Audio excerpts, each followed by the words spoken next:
med en retning. Altså det er rettet mod Gud.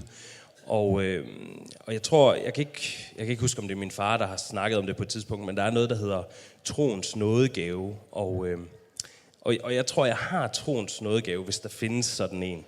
Jeg har ikke været i tvivl om på noget tidspunkt, at Gud var med i de her ting. Men jeg tror, jeg har været i tvivl om han ville mig det godt nogle gange. Ja. Du nævnte i vores samtale, vi havde herop til i dag, at du er vokset op i et præstehjem, og som barn har du lært at synge med Lina Sandel, om han tager eller giver samme fader, han dog bliver. Og det tog du frem i samtalen. Ja. Jeg tror på en Gud, som er en giver, en som giver. Men jeg tror også, at for at jeg kan forstå Gud, for at jeg på en eller anden måde kan over for mig selv rumme det, jeg står i, og samtidig bære en relation med Gud, så er jeg nødt til at sige, at alt er i Guds faderhånd, også det her. Og så ved jeg ikke, om man kan tale om sådan teologisk, om Gud er en Gud, der tager. Men der var en, der sagde til dig, Gud tager aldrig nogen. Og det synes du ikke var en trøst. Du synes, det her var en større trøst, om han tager eller giver samme far, han dog bliver. Så er han den samme. Ja.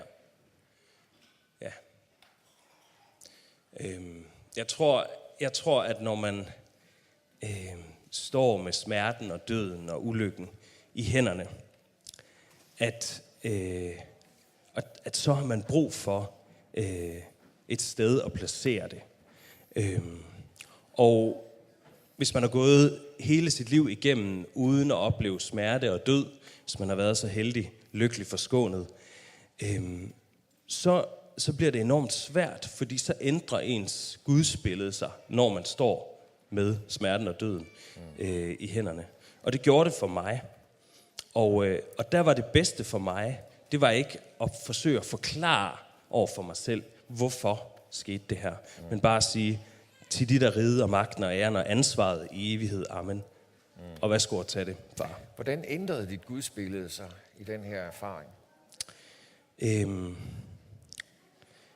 Jeg tror på, at det ændrede sig til, at jeg var nødt til at bøje mig på knæ og sige, det er dig, far. Det er dig, der er herre. Det er dig, der bestemmer. Men det er også dit ansvar.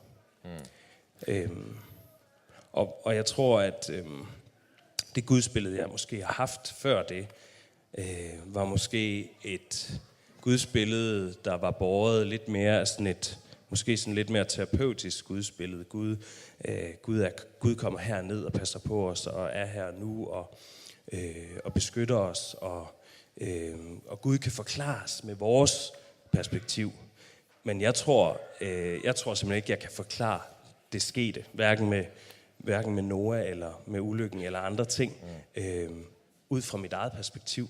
Og derfor tror jeg simpelthen, at jeg er nødt til at sige, der er en Gud, som også er uforklarlig i det her. Og det hjælper mig.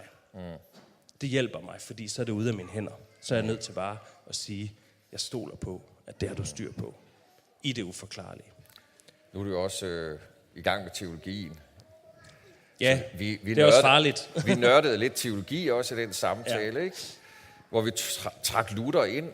Og Luther, han har jo en skelnen. Han taler om, at Gud, der åbenbarer sig, har vist sig for os i Jesus. Det er den åbenbarede Gud. Men Luther har også, levner også plads til den side af Gud, der er absolut uforståelig.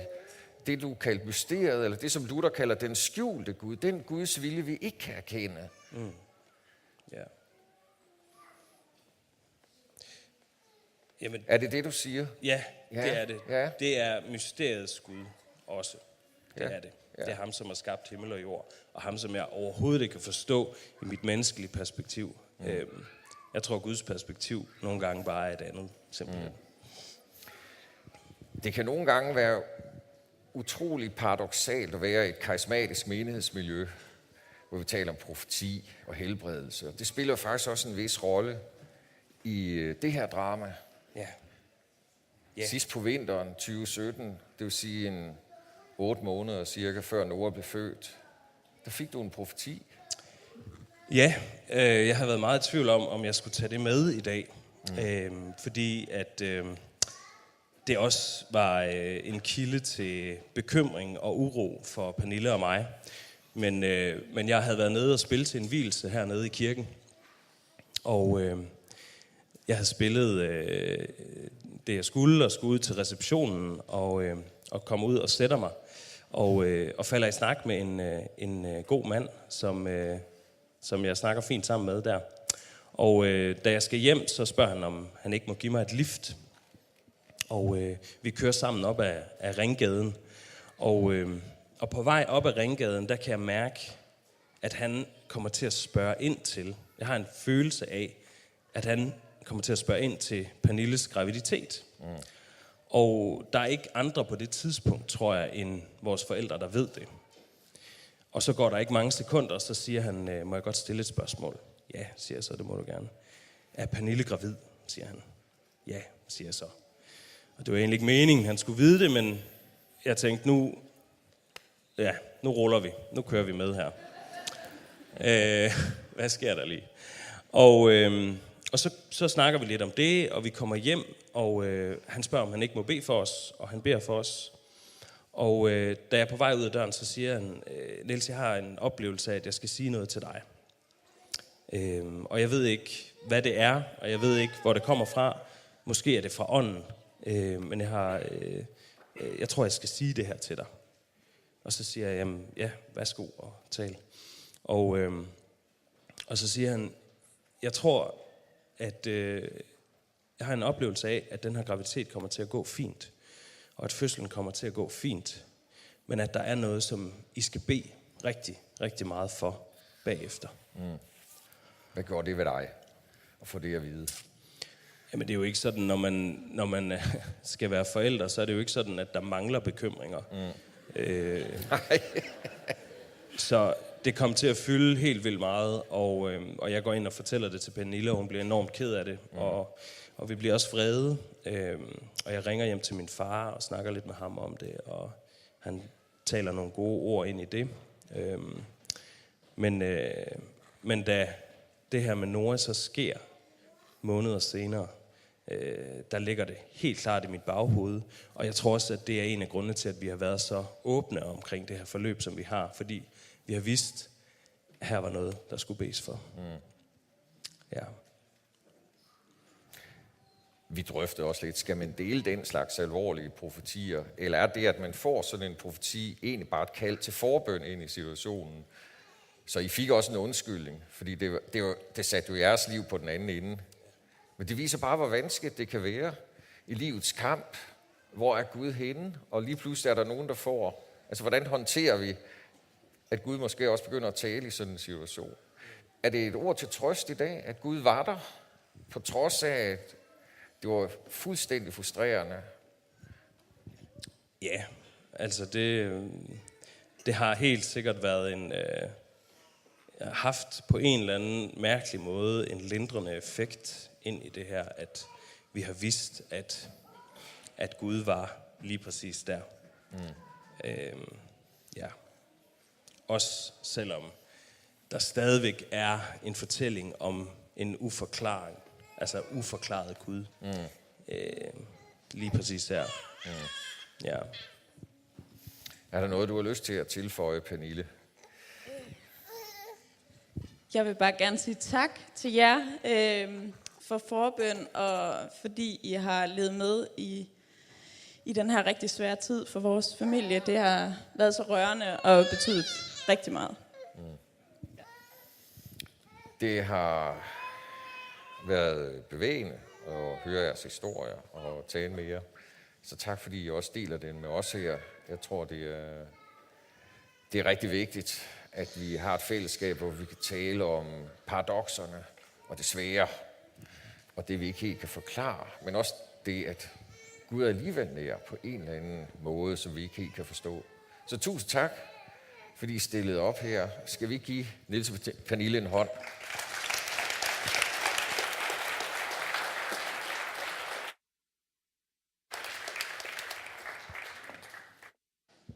Ja, det er rigtig børnenes gudstjeneste i dag, men det er det faktisk hver søndag her. Og nu er der børnekirke. Noras Ark er sejlet afsted, men minikirke, 0-3 år er klar ude i caféen, og bataljonen er også klar. Og det er 1. til 3. klasse. Frisbee er også klar, det er 4. til 6. klasse. Så vel mødt.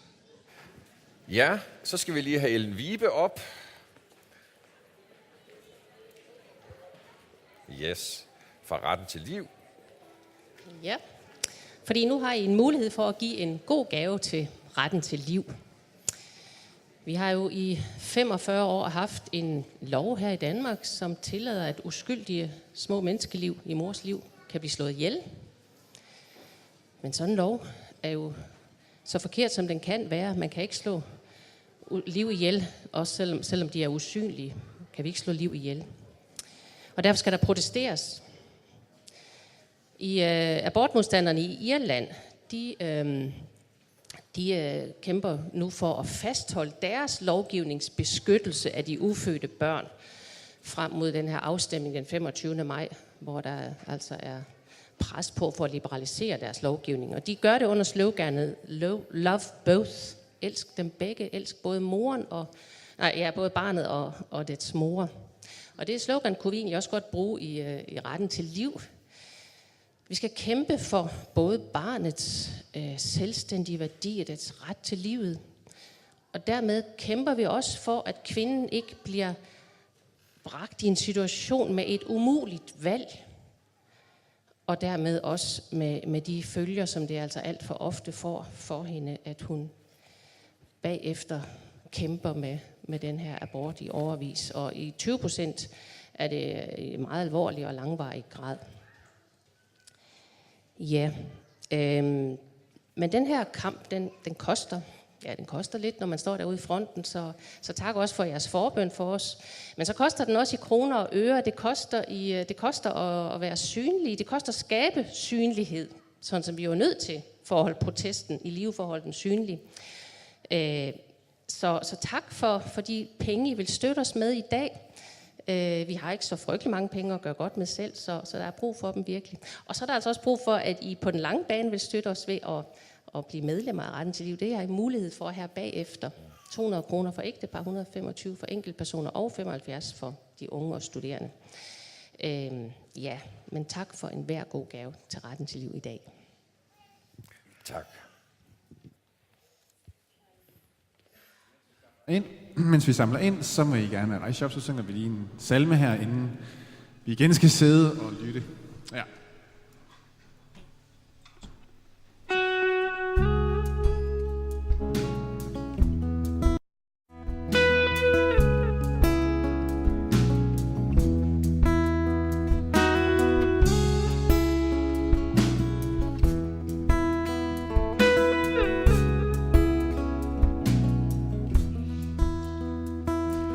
Helligånd, hvor så du slukke, al vor dunkelhed gør klar.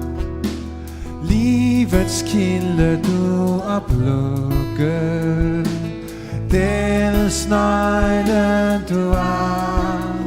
Giv os trøst i al vor nød, lys i mørke, liv i død. Giv os trøst i al vor nød, lys i mørke, liv i død.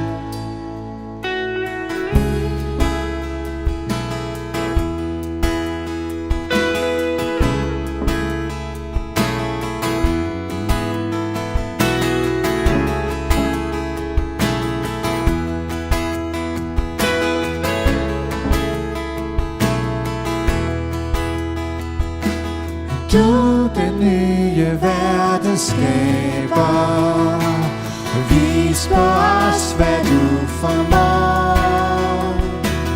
Kæmp så verdens fyrste taber, vind så Jesu ord består. Byg dit tempel i vor bryst, fyld Guds hus med himmeløst. Byg dit tempel i vor bryst, fyld Guds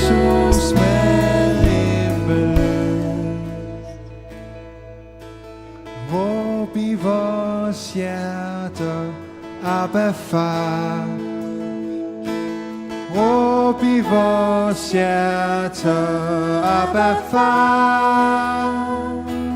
Helligånd, du er her, trøst og styrke hver der længe. Længes råb i vores hjerter, Abba far. Råb i vores hjerter, Abba far. Helligånd, du er her, trøst og styrke hver der længe.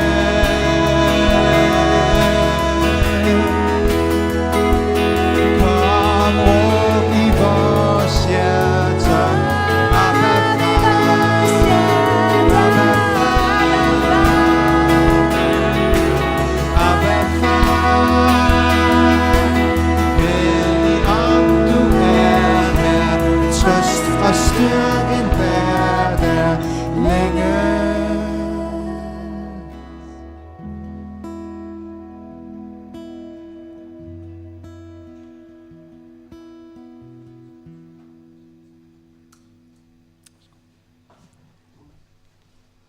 Good morning. I'm going to speak in English because I don't know Danish. So I'm going to try to speak slow. It is such an honor to be here and to have the chance to share with you. My name is Brahm. I'm the president of Equal Rights Institute, which is a pro-life organization based in North Carolina. And it was just so cool this morning to think about how we have so much in common, even though I don't understand your language. The children's storybook Bible that was given to Noah's parents is the exact same children's Bible that we read with our kids. We've read it through so many times now. And I love it because even in the Old Testament stories, it's always pointing back to Jesus. So even if you're an adult, you should really read the storybook Bible. You might find some really important things in there. I was in the Denver airport several years ago. And I had just about 45-minute layover between my flights. I was on my way home. And so I grabbed a sandwich and I sat at my gate to eat. And I sat across from a businesswoman in her late 30s who asked me the question that I've spent my entire career hating. She said, "What do you do for a living?" Because I have a weird job, you know? And it's like, if she's pro-choice, I want to be able to have a good conversation with her, and how can I answer that opening question in a way that's going to get things started off okay, with her not like angry at me right from the start? And so I've always tried different things, and it's never felt like anything worked.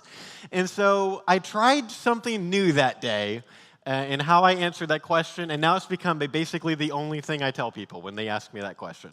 So she said, "What do you do for a living?" And I said, "I help pro-lifers to be less weird."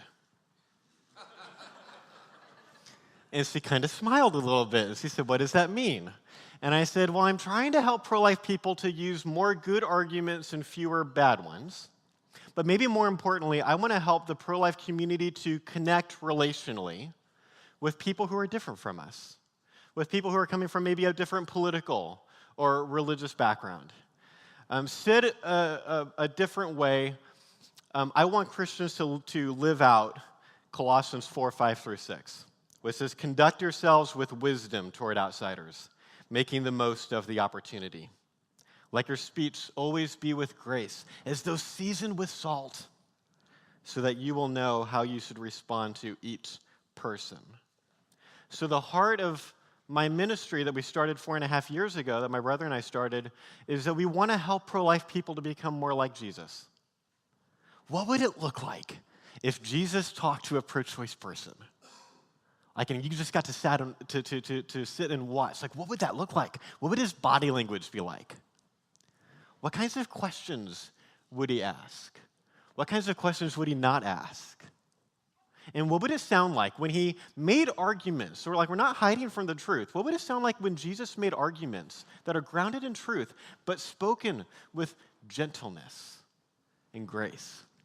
I want to help pro-life people all over the world to get closer to that mark. That we would not only become smarter in the way that we make arguments, but that we also be more loving and Christ-like. So we do speaking and writing and campus outreach, and we try to help pro-life people, especially in the areas of practical dialogue tips. What are the different little things that we do to help people feel more receptive and less defensive? We also talk about philosophy. There are some good arguments, there's some bad arguments. We don't want to use bad arguments, and there's some arguments that are more persuasive than others. But we also talk about relational apologetics. This is the art of being friends with pro-choice people. And how you can do that and be very loving. So I want to tell you one thing that's important before I get into the meat of this message, which is that I know, and your church leadership here knows, we were talking about it this morning, that there are people here who have abortion in their past. And this might be a particularly sensitive issue for you if that's you in this congregation. And I just want you to know what the attitude is that I have and that this church leadership has, that we would want you to know. If you only hear one thing from me today, this is what you need to hear from me. And then you could tune everything else out and it would kind of be okay. You need to know that Jesus is eager and willing to forgive every sin, including the sin of abortion. I have many post-abortive friends who would go to church with a pastor who was afraid to talk about this issue because he was afraid of what it would do for people who are post-abortive. Would it cause them to go through like depression or something like that? And I think it's a very understandable concern. And but I'll never forget hearing a story of a woman who had had an abortion, was in one of these churches where the pastor would talk about everything. He would talk about all issues except this one issue, and with that good intention of just not causing harm to people who are post-abortive. And she said that she knew that he meant well, but in the end she realized it actually did her harm for that he never said it, because he never used the word abortion. He would use the word adultery and pornography and all these other words, but he wouldn't ever say abortion, which caused her to feel like, oh, this must be the one unforgivable sin. It's the one thing that is so bad my pastor won't even say the word. And so I need you to know, if you have abortion in your past, the best news in the Bible is that God is so wanting you to find healing from that and to know that you are forgiven for that. It's like the prodigal son story. You should read it in the Storybook Bible. It's awesome. And I would really encourage you to talk to your church leadership about that, and they can kind of guide you through that healing process. Though critics say that the Bible is silent on issues like abortion and cloning, Christians can bring moral clarity to these issues by asking 3 foundational questions. What does the Bible teach about human value? What does the Bible teach about the unborn? And what is the unborn? And what I'm going to do this morning is answer those 3 questions pretty quickly, and I'm going to spend the majority of my time exploring a final 4th question. What is our responsibility as Christians on abortion, including some practical tips for talking to pro-choice people about the issue the way that I believe that Jesus would. And I want to give credit to a couple of people for some of the things that I'm going to say. I have a mentor named Scott Klusendorf, who I've borrowed some ideas from him with his permission for the sake of this talk, and also my former pastor, Matt Troop, did some interesting research on the biblical words for the unborn that I'm going to share with you, and that came straight from him. So let's talk about that first question. What does the Bible teach about human value? 2 things. First, the Bible teaches that humans have intrinsic, transcendent value because they are made in God's image. Genesis 1:26-28 says, "Then God said, 'Let us make man in our image, after our likeness.'" Now, entire sermons could be preached on exactly what does that mean. Briefly, what this passage tells me is that we reflect something about God. As a friend of mine said, we are all like broken mirrors that reflect God's essence. We're broken, and some of us may be more broken than others, but none of us are perfect mirrors because we're all fallen creatures. But we reflect something important about God. And different theologians are still discussing what is that. I think it's multiple things, but I'll briefly tell you, I think one of them is the ability to love. I think that is one of the things that we reflect about God. Some theologians think that there are other aspects of God's nature that we reflect, but for the sake of time, I'm not going to wade deeper into those waters. I'm going to assume for the sake of the rest of the sermon that you just agree with me that there is something special about humans because God made us that way. God made us special. And that's what it says in Genesis. And the second thing that the Bible tells us about human value is not just that we're intrinsically valuable because of the kind of thing we are, but also that because humans have intrinsic value, the shedding of innocent blood is strictly forbidden. Just one example, Matthew 5:21. Jesus, while giving the Sermon on the Mount, says this, "You have heard that it was said to those of old, 'You shall not murder, and whoever murders will be liable to judgment.' But he went on to say, 'But I say to you that everyone who is angry with his brother will be liable to judgment.'" So what does the Bible teach about the unborn? Well, we can glean something by looking at the Hebrew and Greek words that the Bible uses for the unborn. This is fascinating. And when we do, we see that the Scripture teaches that the unborn are just like us, the same kind of thing we are. So if you look in the Old Testament, the Hebrew word that is used for the unborn is yeled, Y-E-L-E-D. And that's a word that generally indicates young children, but is even used occasionally to describe teenagers and young adults. So in the Old Testament, there is no word for unborn. It's just children, basically. But in the New Testament, which was originally written in Greek, the word that is used for Jesus when he's born, as a newborn, the baby Jesus, the word is brephos. And that same word is used when it describes John the Baptist leaping in his mother's womb in the presence of first trimester Jesus. So again, in the New Testament, there's no unborn versus baby. They're all babies. There's no difference. They are all humans made in God's image. And pro-choice people will sometimes say that the alleged silence in the Bible on the issue of abortion, because abortion's never mentioned, would be an argument against us. Hey, the Bible doesn't say that abortion's wrong. And that's true. There is no direct scriptural verse, "Thou shalt not have abortions." That is true. But that should not bother us. We can still logically infer that elective abortion is morally wrong. I actually had a pro-choice person say this to me on Facebook one time, where the best debates happen. No. This person said, don't debate on Facebook. This person said, hey, if you're a Christian, show me a Bible verse that says that abortion's wrong. And I said, okay, fine. As soon as you show me a Bible verse that says that it's wrong to throw people into shark tanks. She didn't do it. It would be unreasonable to say that the Bible needs to specifically condemn every form of killing, every single kind of way that you can kill humans. Be like, hey, you can't know it's wrong unless it says that specific. I was like, no. It says that humans are valuable, that we matter, and it's wrong to shed innocent blood. That's good enough if the unborn are valuable human beings also made in God's image. So hence that question, what is the unborn? And we can find that answer both scientifically and philosophically, which is what we ought to talk about if we're talking to non-Christians. I want to start not with Bible verses, because they don't believe in the Bible like I do. I want to start on common ground, on science and philosophy, and show them how reasonable the Christian worldview actually is. And then they often become interested, well, why do you believe in the Bible then? And then I can tell them, I think there's this guy 2,000 years ago who walked out of his own tomb. It's pretty cool. And he gets, if that happened, and I think it did, he gets benefit of the doubt points on everything else he said, right? Like I can start having those conversations, but I'm starting on science and philosophy. So here's what we know from science. We know that the unborn are distinct, living, and whole human organisms. And we know that they are that from conception. We can just tell that by watching them, by observing them. Human parents can only produce human offspring. Cats have cats, dogs have dogs, humans have?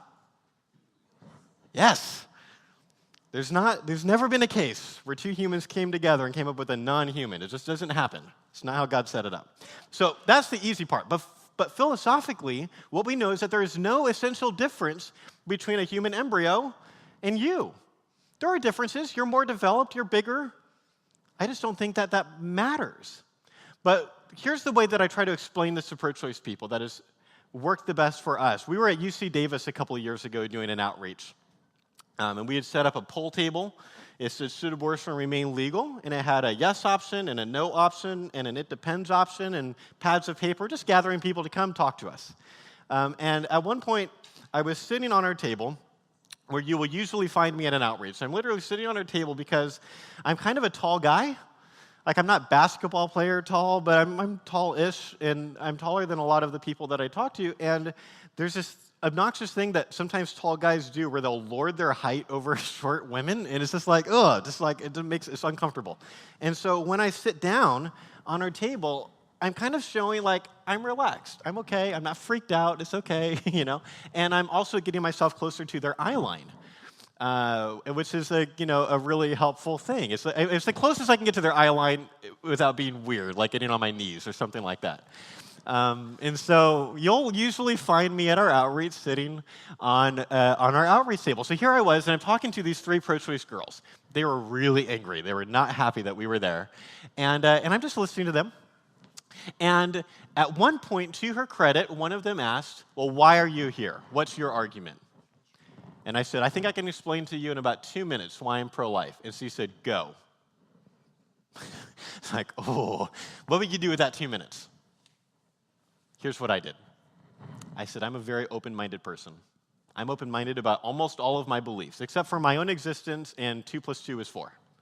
Everything else falls on a spectrum of confidence for me. I've got some beliefs that I've earned, I think, a lot of confidence in by studying the smart people on both sides of the issue. I've got a lot of other beliefs I don't have very much confidence in. I haven't earned it. I haven't done the work. So I've got all these views. But one of the views that I have that I'm the most confident in, it'd be very hard for you to change my mind, is this. Is that everyone that I can see right now has an equal right to life. So we were outside at UC Davis. There's this big green area where people would play and throw frisbees, and there was a bunch of hammocks around the perimeter, which is awesome. And then there's also this lunch area where everyone would eat lunch. There's like a cafeteria and then like outdoor tables. It was about lunchtime. You could see a couple hundred people at that point. I said, everyone that I can see right now, I think, has an equal right to life. But that's a very interesting thing because we all have a lot of differences. Right now, I can see some people who are tall and some people who are short. I see some people who are really smart, and I see some people who are trying their best. And I see some people who are good at sports and music and some people who are not. And I've seen people in wheelchairs today. Like, there's all these differences. And yet, almost everyone agrees that we have an equal right to life. How can that be? How can we explain that idea, that thing that we agree on, when there are so many differences? I think we must have something in common. And this is key, don't miss this. It's got to be something that we all have equally. It cannot be something that you can have more or less of. It can't be like sometimes people will say, oh yeah, humans are all valuable because we're intelligent. That's not going to do the job of explaining equality. You know why? We're not all equally intelligent. If you don't believe me, then go to YouTube today and click on the first video and read the comments. And you're going to see something. You're going to notice some people think better than others. And that's okay. They're human. They're equal. It's fine. Like, I'm just saying, it's got to be something that we have equally if it's going to explain equal rights. So I said, so it's got to be something that we have equally. So what is that thing? What is it that we have in common? I think it's something like humanness. It's something like being human.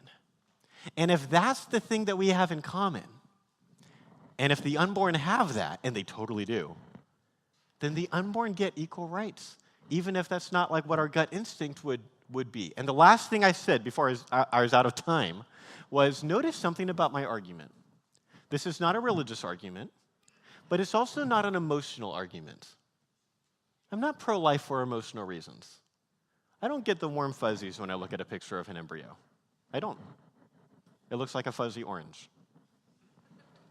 It just does. I get the warm fuzzies when I look at a picture of a baby. I got the warm fuzzies watching the dedication to Noah.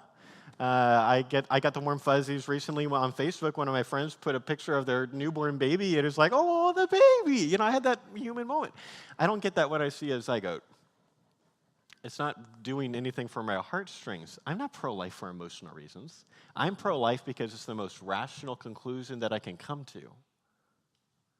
because I'm starting with equality as premise one and I'm reasoning from there. And I have not yet heard a good pro-choice argument for discriminating against the unborn, for saying that they're out and everyone else is in. I think in the long, sad history of the human race, we've had case after case of groups of humans being called non-persons and excluded and discriminated against. It's always been bad.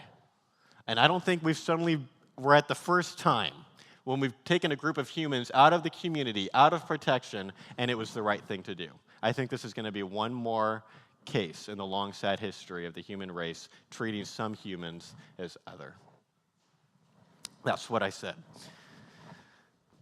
So we know philosophically that there is no essential difference between us and the unborn. So this leads to our theological conclusion. Given what we know scientifically and philosophically, we can logically conclude that the unborn are valuable human beings who bear God's image. Therefore, elective abortion and destructive embryo research are morally wrong.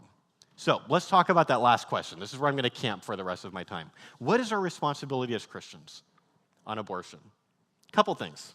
I think one of your responsibilities is to love your unborn neighbor as a fellow human being. 1 John 3:16 through 18 says something very important, which is that love is not a feeling, it's a behavior. Love is not a feeling, it's a behavior. So 1 John 3:16 through 18 says this, "By this we know love, that he laid down his life for us, and we ought to lay down our lives for the brothers. But if anyone has the world's goods and sees his brother in need, yet closes his heart against him, how does God's love abide in him? Little children, let us not love in word or talk, but in deed and in truth." You should support your local Right to Life group with your time, with your money. Take advantages of some of the opportunities that they have to graciously educate people about this issue. You should also equip yourself to engage. Every single person in here in the future might have conversations with people who are pro-choice. These are very important conversations. These are people who might kill their babies in the future. You have opportunities to literally save lives if you're ready. So you should become ready. 1 Peter 3:14 through 16, one of my favorite passages says, "But even if you should suffer for righteousness," let me try that again. "But even if you should suffer for righteousness' sake, you will be blessed. Have no fear of them, nor be troubled, but in your hearts honor Christ the Lord as holy, always being prepared to make a defense to anyone who asks you for a reason for the hope that is within you. Yet do it with gentleness and respect, having a good conscience, so that when you are slandered," not if, by the way, "when you are slandered, those who revile your good behavior in Christ may be put to shame." You should be ready to persuasively defend a biblical worldview on abortion. There is a course that we created to help you do this, and Denmark Right to Life has open seats. If you want to get our course for free, you should talk to the Denmark Right to Life people who are out in the hall today. They have some seats for you, and if you don't join them, then you can get our course yourself. But I would want you to become equipped, and we made it because we want to be able to help people that we can't get in front of. It takes a little while to get equipped for this. But as a friend of mine once said, the more you sweat in training, the less you bleed in battle. Become ready to have those very important conversations. Now, your pastor was very helpful in helping me prepare this sermon, and there were many things that he wanted me to talk about today. I don't have time for all of them, but I tried. But they also told me don't go over 30 minutes, so I had to choose one or the other. So I'm going to tell you a few things that were very important to him, which was basically he wanted you to get some practical help today. Just a few ideas on how you can engage with people who are pro-choice in a way that I think Jesus would. So I'm going to talk about 3 practical dialogue tips very quickly, and I'm also going to talk about responding to a common pro-choice argument, and then I'm going to close. 3 quick practical tips. Just how do you create an atmosphere in the conversation where people feel emotionally safe?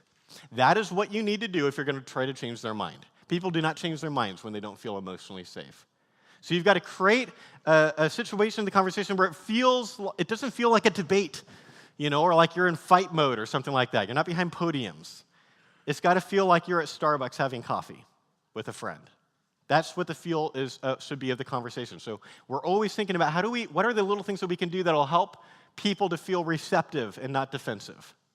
So 3 quick ideas. 1, ask lots of clarification questions. Because you don't actually know what people think, intend, or feel. The problem is sometimes we assume that we do. Or worse, tell them what they think, intend, or feel. It's really obnoxious. Don't do it. Instead, ask questions. Oh, you said you're pro-choice. I don't know what that word means to you. I've heard that word used to describe lots of different views about abortion. Can you flesh that out for me? Help me understand more about what your views are. I don't care what the last person I talked to thought about abortion. What do you think about abortion? I want to understand you accurately so we don't attack a straw man, where people attack a way lamer version of their argument than their actual argument, which is also very annoying. Don't do that. So you got to ask lots of clarification questions to have clarity in the conversation. Also, listen to understand them. People don't usually listen to understand. They listen to refute.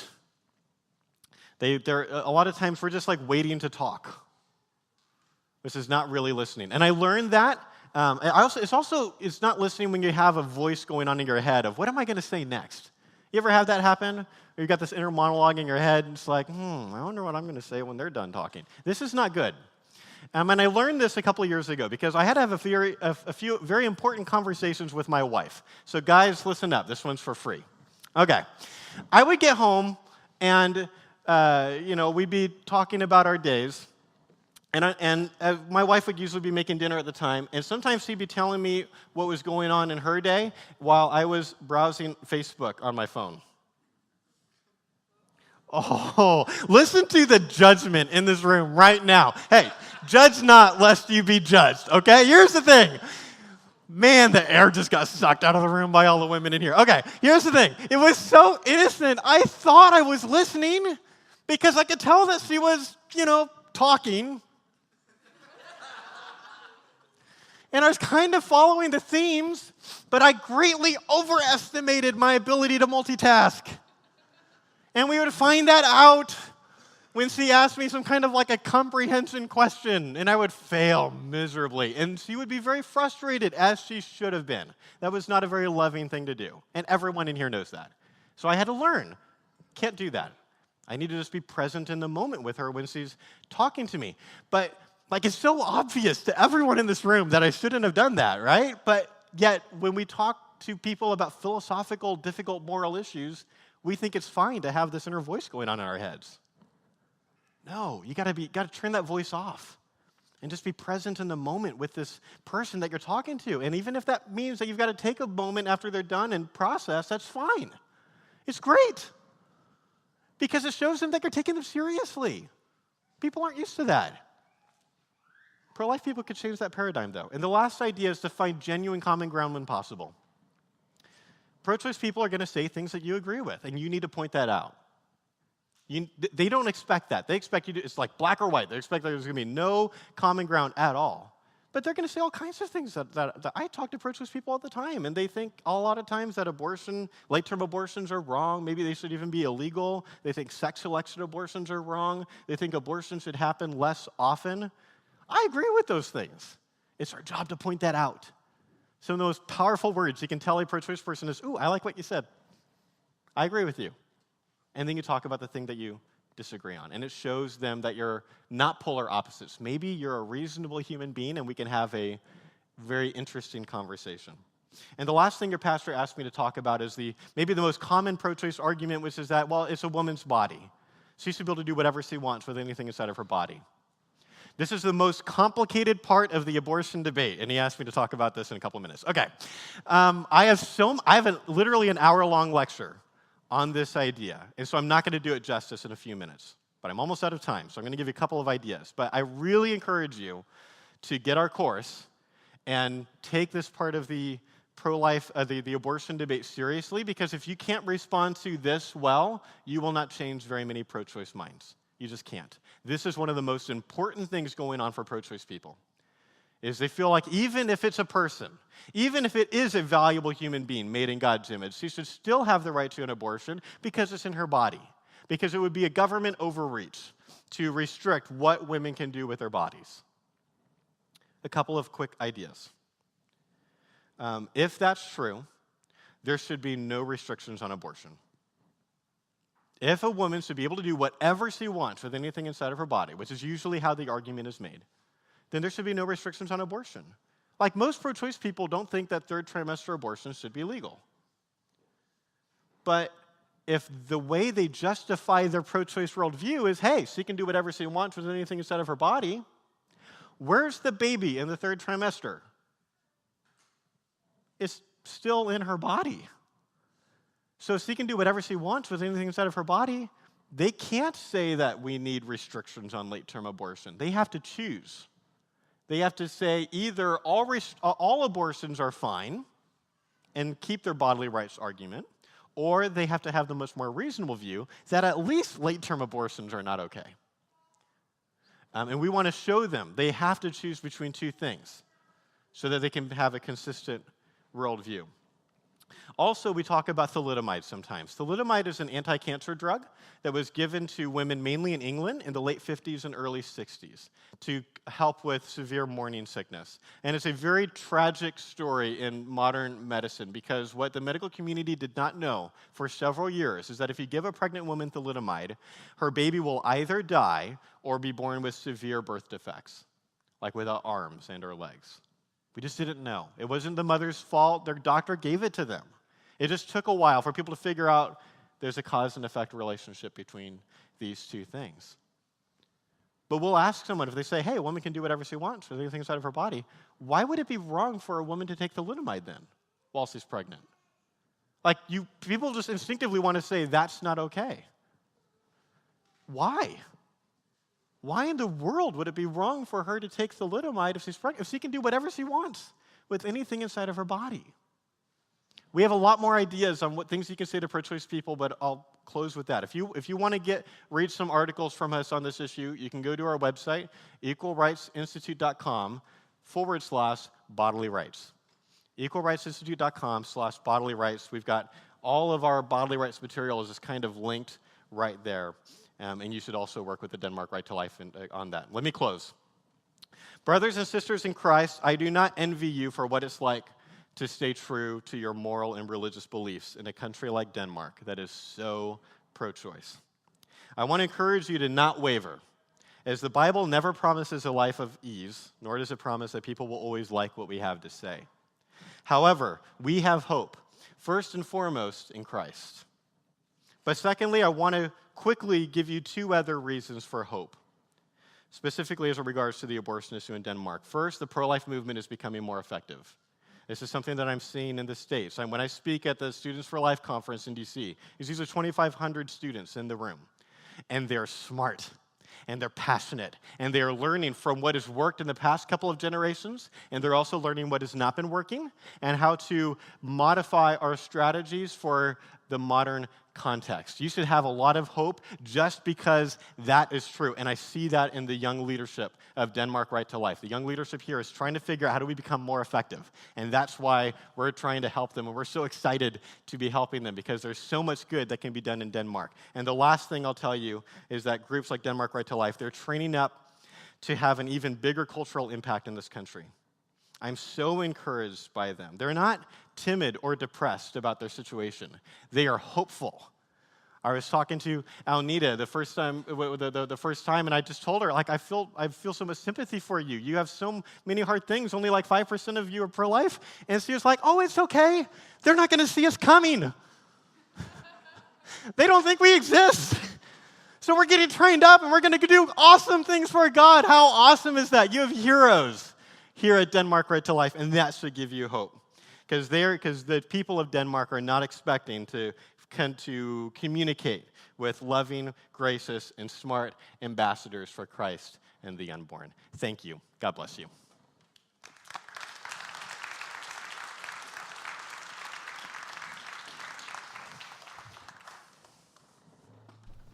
Josh.